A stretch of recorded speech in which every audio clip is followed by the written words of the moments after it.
Welcome to the Breakfast Leadership Show, where we interview global thought leaders on business, leadership, and life. Here's your host, keynote speaker, best-selling author, and chief burnout officer of the Breakfast Leadership Network, Michael Levitt.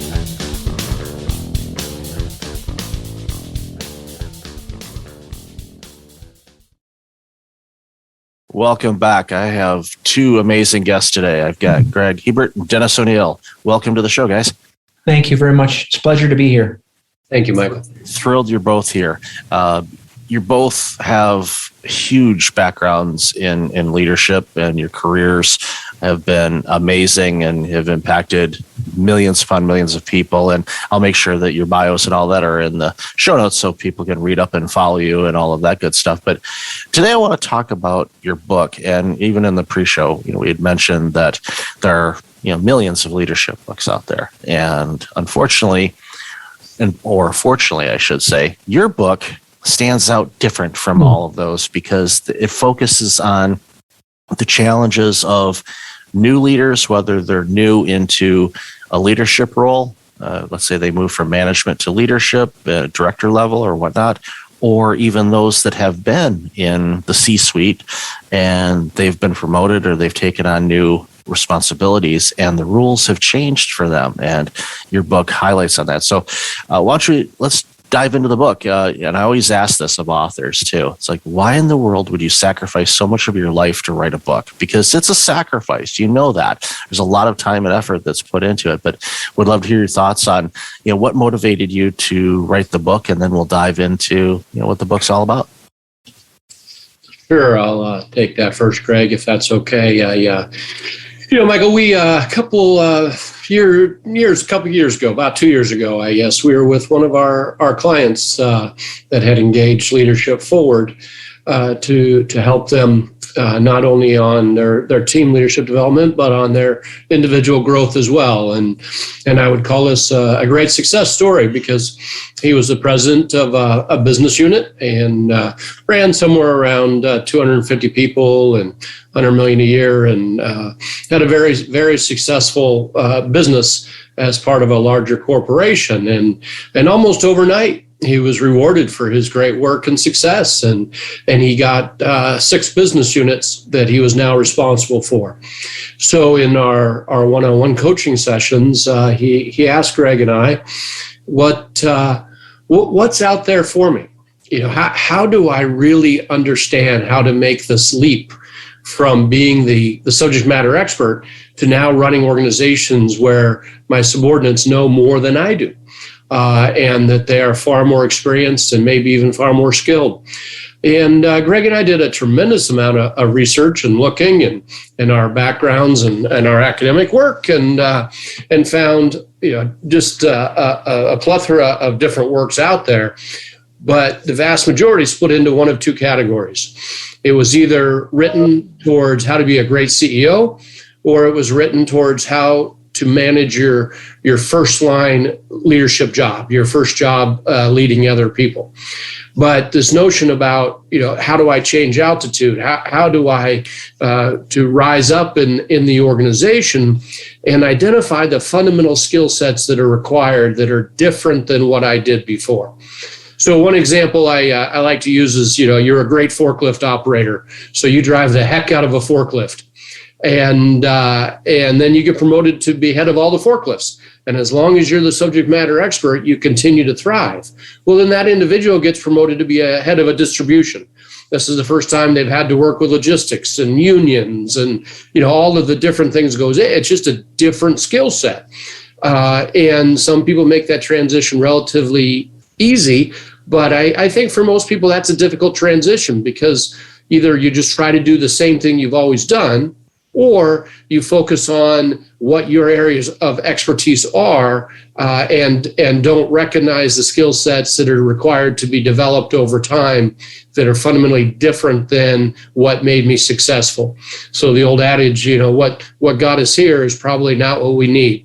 And the Changing Altitude was written specifically to help with that notion that as you get promoted, we need to take a step back and look at how do we develop the new skill sets that are required. I love the title of the book, and because it captures exactly what it is. So you get to a certain level, it's like, okay, in order for me to get a better view and understanding, and I know that we mentioned this in the pre-show as well, when you get to these new levels, you can't see everything. It's just impossible. And for many new leaders that were great managers, they knew, they had they could close their eyes and do every role because maybe they've been with the organization or in that type of industry for so long that they could do every role. That's good insight to have. But when it comes to a leadership standpoint, those are different skills, and navigating all of the different changes. And, even, over the last couple of years with the pandemic, every leader has been challenged with something where there quite frankly wasn't really a rule book on how do you navigate a pandemic. Yes, we can go back in history. We can see what was done during the Spanish flu on the limited documentation that we found, but that was more health related. That wasn't, okay, how do you lead your organization through this or what, that, or any of those things. And so a lot of people have had to figure it out on their own on the fly. And for most of us, that's not comfortable. That's not easy. But unfortunately, or fortunately, depending on how you look at it, that's where the biggest growth opportunities exist, is when you lean into something that is completely unwritten. And you can use the principles that you've learned to dive into that. So, Greg, I'd love to hear your thoughts on that. Yeah, when we stumbled upon what we thought would be a good provocative title of the book, Changing Altitude, it became very exciting for me as a coach and a team developer, because I started using that metaphor in many of my client engagements. And in particular, I think it's so important that leaders not only know what they know, but acknowledge what they don't know. And perhaps even more importantly, in these times of tremendous uncertainty and volatility in whatever industry you're in, it takes tremendous courage and humility to confront and address the things you don't even know you don't know. And so changing altitude is not only a metaphor for getting higher, so you see a much longer view and can take a longer view. It sometimes says you've got to get into the valleys of the organizations you lead, and you got to just listen and really listen with an openness and not a judgment and a certainty that says I already know. So we're finding that the leaders who can most quickly assess what's really going on have probably the best capacity to then take appropriate action.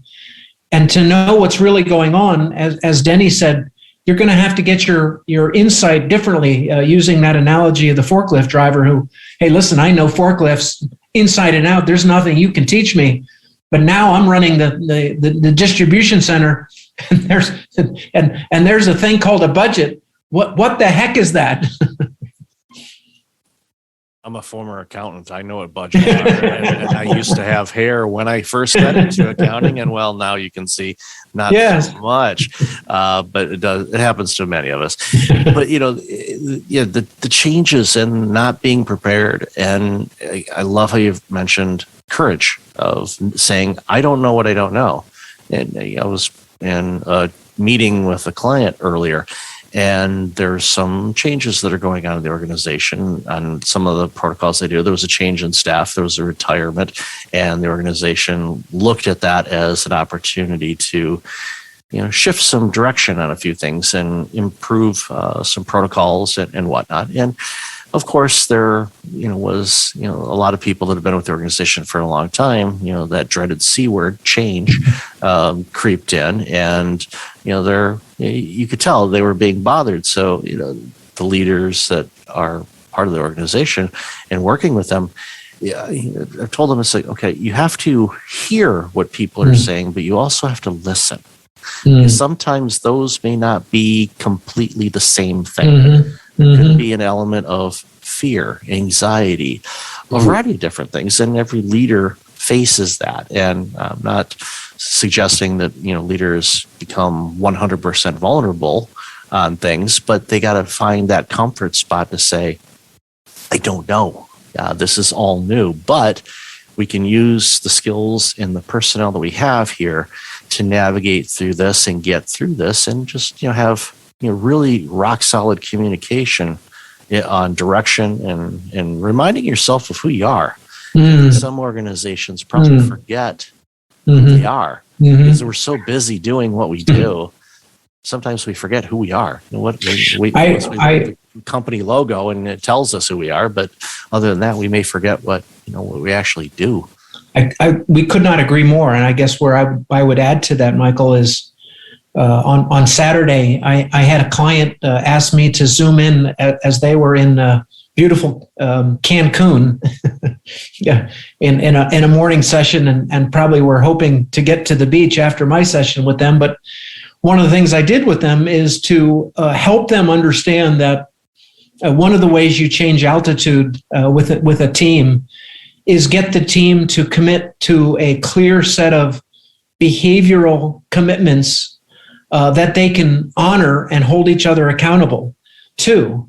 And oftentimes in the book, we refer to that as a covenant, because we believe it is more so than just a commitment. It's a deep promise that says, if I'm part of this team or this organization, I'm going to live by these behaviors, because I believe by living by these behaviors, I elevate my own capacity to be a great contributor, but I make it also, I raise the elevation of the team as well by holding others accountable and allowing them to hold me accountable for.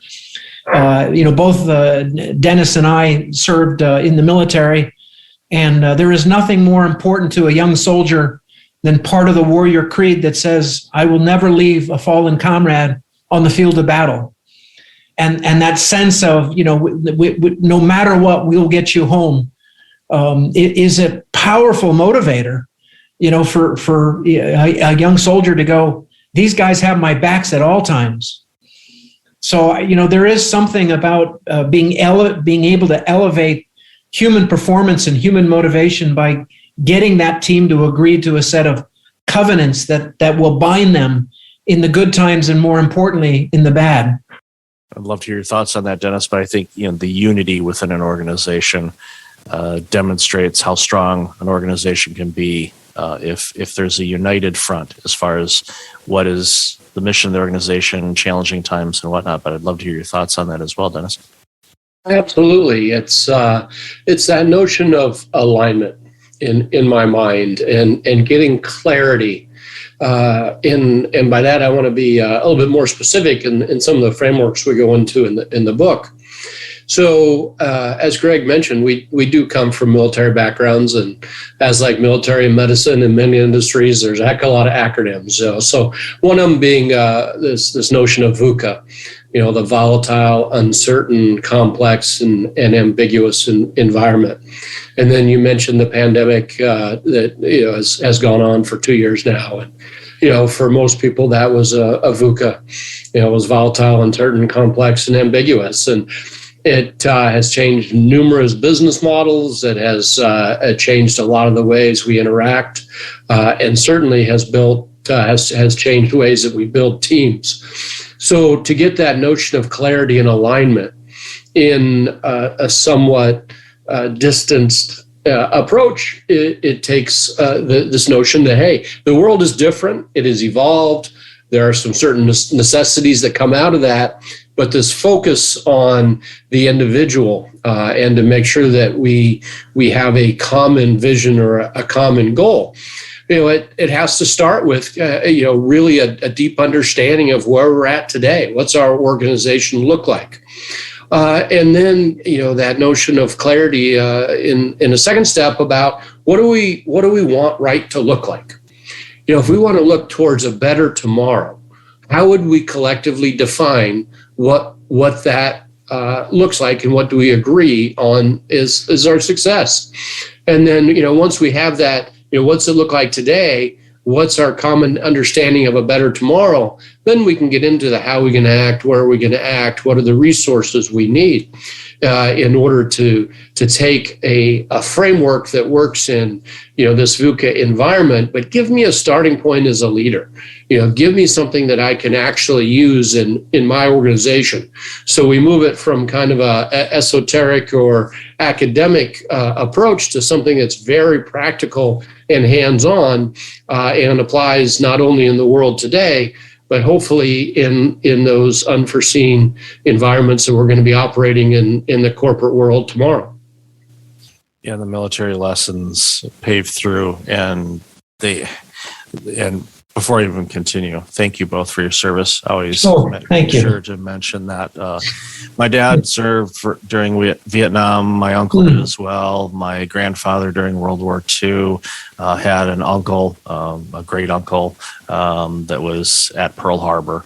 Oh my goodness! So wow. there's the military has been a part of our family. I didn't serve, but during Desert Storm, and all of that in the early 90s, I was of age where I could have been drafted, so I was prepared. I'm like, okay, well, if we need to, we didn't, but thankfully, we didn't need to. But I time and time again, I've seen, the training in military leadership transforms so well into civilian worlds because the strategy, the analyzing the situation, and being able to look at it and like, okay, what are the outcomes? Now, as we know, we're not going to see all the outcomes, but we're going to know a lot of them, and that kind of get to it. Let's not, kind of hem and haw around things and get to the task at hand so we can get us from this point to this point, whatever that destination is supposed to be. I find in working with people that have served, it's like they get it. It's like boom, and it's like, a lot of times, for me, I think, okay, are we missing a step? It's like, no, we've got everything covered, because usually there's the build in. Okay, well, what about this? And we get lost in the weeds. It's like, no, let's not spend a whole lot of time in the weeds. Let's just get in, get out kind of thing. And so it's I think that has obviously served you both well in your careers to this point. And I think hammers home the insights that you have in this book, being able to obviously take it from your experiences in serving, but in all the experiences that you've gained from all the people and all the places you've worked and all the work that you've done, whether it's McKinsey or Duke or or in the military, whatever the case may be. And I do this too. Every place that I've ever worked, from the grocery store that I first worked at to running my own business and everything else, you pick up things along the way. So your tool bag is loaded with things. And you may not remember, oh yeah, I learned how to do that at McKinsey, or yeah, when I was studying for my PhD, okay, I was working at this one place and I picked up that. It's just part of our DNA now. And I think helping leaders find their own DNA and being able to navigate through the growth and the challenges that so many leaders face, I think your book just shines through in helping people get to that point. Thank you. You used a word that I really love, navigate, because implied with that word, Michael, is movement. And part of why I'm so proud of this book in terms of what it offers the reader is this notion that leadership is about taking others perhaps to a place they wouldn't have gone necessarily on their own. So there is this notion of a journey, a notion of movement, and certainly a notion that leadership is about helping teams and organizations get unstuck. And we think that's a necessary part of the task of leadership, but it's fraught with a tremendous amount of turbulence and challenges and barriers. And so great leaders recognize the limits of what they know and what they see, and acknowledge that only by engaging a team with diverse and complementary skill sets and capabilities can we appropriately navigate the difficulties that lie ahead, so that we can get to a far better place that we collectively agree to and believe in deeply. Another thing I would add to that is, back to the metaphor of, an airplane. and the pilot and the changing altitude notion is that, sometimes it's really hard to see where we're going. And we have to rely on the instruments. And, as a team, the instruments are those people around us that may have a lot better idea or a lot better understanding or more clarity. We all have the passion and the humility and the drive that we're looking for on that team. But, none of us is going to be perfect, but as a team, we can come pretty darn close. And if we rely on the instruments, we rely on the tools that we have, we look towards those opportunities to continue to build the organization with our purpose and direction and motivation. It gives us this common sense of where everything is headed together, rather than trying to have each individual fly their own plane. It's amazing. So in closing, I'm going to ask each of you, what's your favorite part of your book? I know sometimes that's like asking who's your favorite kid. We're not supposed to publicly or even privately admit that because that makes holiday celebrations a little delicate. But I'd love to hear your thoughts about this amazing book and what's your favorite part of it? I'm going to take a start at that. Is my colleague Dennis served in Iraq during a very, very difficult, challenging time, and the number of days of combat that he saw in a leadership role were many. And he provides some insight into some of the things that kept him and the soldiers he was responsible for alive. And he speaks about this thing called environmental proxies. Which is, sounds, highly complex, but when you dig into what my colleague was making the point about, it was about paying attention to the environment around you and paying attention when that environment changes, quickly reading into exactly what the implications of those changes could be, and decisively engaging your organization that we're going to have to take some different steps, some different approaches, because the environment that we're in today is different than the environment we were in yesterday. And so that dynamic sense of changing altitude, of moving the organization decisively and boldly, because you've been able to accurately read what's going on around you. That's probably the favorite part for me of the book.